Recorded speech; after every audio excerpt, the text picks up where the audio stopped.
You are exhausted, not in the way that sleep can fix, not in the way that a vacation or a brief pause can remedy.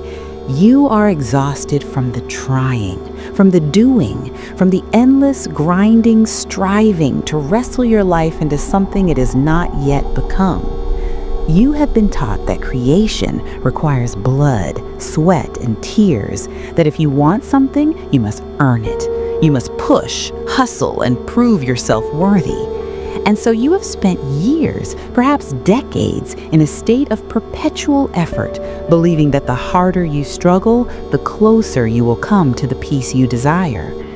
But here you are, still trying, still waiting, and the life you seek feels no closer than it did when you began. What if I told you that effort is not the secret of creation? What if the very act of trying is the specific block keeping your desire at a distance? This is not a call to give up. This is not resignation. This is the revelation of a spiritual law you have been violating without knowing it. The secret of creation is not effort. It is awareness. We must understand this word deeply. When we speak of awareness, we do not mean a mental struggle. We do not mean clenching your teeth and visualizing a new car until your head aches. We do not mean thinking of your desire. We mean thinking from it. Awareness is the state of consciousness you occupy. It is your I am. It is what you claim to be true about yourself when no one else is watching. Right now, in this silence, you are aware of being a certain kind of person. You are aware of your limitations, your history, your current circumstances. This awareness, this silent sense of I am this, is the only creative power in your universe. If you are aware of being someone who must struggle, then you will perpetually manifest mountains to climb. If you are aware of being someone who is waiting for love, then waiting will be your permanent address. Because the world does not respond to what you do, it responds to what you are. The ancients knew this. The psalmist wrote, "Be still and know that I am God." Notice the instruction. It does not say strive and know. It does not say beg and know. It says be still. In the silence of the self, you are to know that your own wonderful human imagination, your own awareness, is the God of your reality. The exhaustion you feel comes from trying to do God's work as a mortal. You are trying to change the reflection in the mirror by scrubbing the glass. You are trying to force the external world to change while your internal awareness remains the same.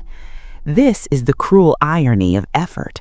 The harder you try to get something, the more you confirm that you do not have it. Effort is a confession of lack. But awareness requires no effort. Awareness simply is. You do not struggle to be aware that you are breathing right now. You do not effort to know your own name. You simply know it. It is a fact. And this is how you must approach your desire, not as a prize to be won, but as a fact to be recognized. Imagine for a moment that you are a great actress cast in the role of a queen. A true queen does not walk onto the set and try to convince the servants that she is royal. She does not explain her power. She does not work for it. She simply assumes the nature of the queen. She sits as a queen, she speaks as a queen, and because she occupies that state of awareness, the entire court bows. But if you walk onto the stage of life trying to prove you are worthy of your desire, you are merely playing the role of the beggar, and the world will treat you as such. You do not create by trying to become, you create by being. But why is this so difficult? Why do we slip back into the habit of effort so easily? It is because you have become a slave to your senses. You look at your bank account and your eyes tell you there is not enough. You look at your empty bed and your senses tell you, I am alone. You look at the mirror and your logic tells you it is too late for me. And because you trust your senses more than you trust your imagination, you panic. You revert to effort. You try to fix the reflection. But Neville taught us that the world of the senses is the world of shadows. It is the past hardened into stone. What you see with your eyes today is merely the echo of what you were aware of yesterday. When you react to the physical world, when you argue with it, fight with it, or cry over it, you are fighting a ghost. You are pouring your energy into a dead past. To stop efforting, you must learn to withdraw your trust from what you see and place it entirely in what you assume. This requires a certain kind of boldness. It requires you to walk by faith, not by sight. Now, I can hear the question rising in your mind. It is the question that plagues every student of this law. But if I simply assume I am the woman I wish to be, do I do nothing? Do I just sit on the couch and wait? This is the fear of the ego. The ego believes that if it stops running, the world will collapse. But there is a vast difference between doing and forcing. When you occupy a state of awareness, you will move, you will act, but you will not act to make it happen. You will act because it is happening. Consider the oak tree. Does the oak tree effort to grow? Does it strain and grunt to push its branches toward the sun? No. It grows effortlessly because of the genetic pattern, the awareness buried within the seed. It acts, but its action is natural. It is compelled by its own nature. When you successfully move into the state of the wish fulfilled, when you accept that you are already that woman, a bridge of incidents will appear before you. You may feel a sudden impulse to go to a specific place. You may receive a phone call. You may find a book. You may be compelled to speak to a stranger. To the outside world, this looks like action, but to you, it will feel like flow. It will feel like the next logical step. Forced action feels like pushing a boulder up a hill. Inspired action feels like the boulder pulling you down the hill. So no, you do not do nothing. You do the only thing that matters. You tend to your awareness. You guard your inner state. And you let the how unfold in ways your conscious mind could never devise. This brings us to the hardest truth of all, the reason you are still exhausted. You are trying to put new wine into old wineskins. You are trying to add the new empowered woman onto the old victimized self. You cannot be both. You cannot be the woman who is happily married and the woman who is lonely and bitter.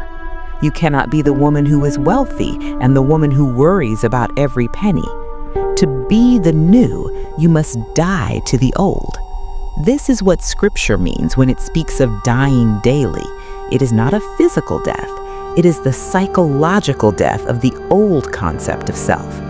You must be willing to let go of your story, the story of how hard you've had it, the story of who hurt you, the story of why it hasn't worked before.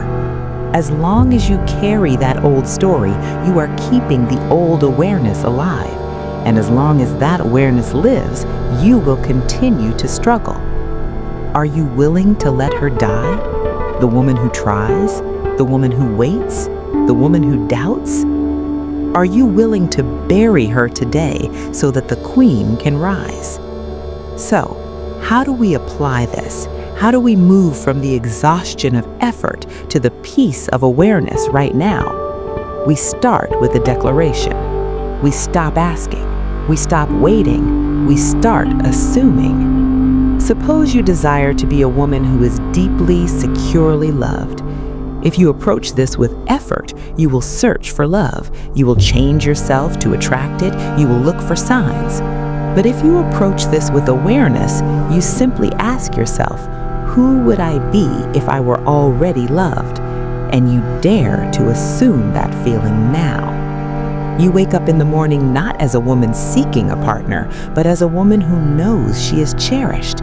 You move through your day with the quiet confidence of one whose heart is already full. You make decisions from the state of fulfillment, not the state of hunger. You do not do this to make something happen. You do this because it has already happened in the only place that matters, in your imagination.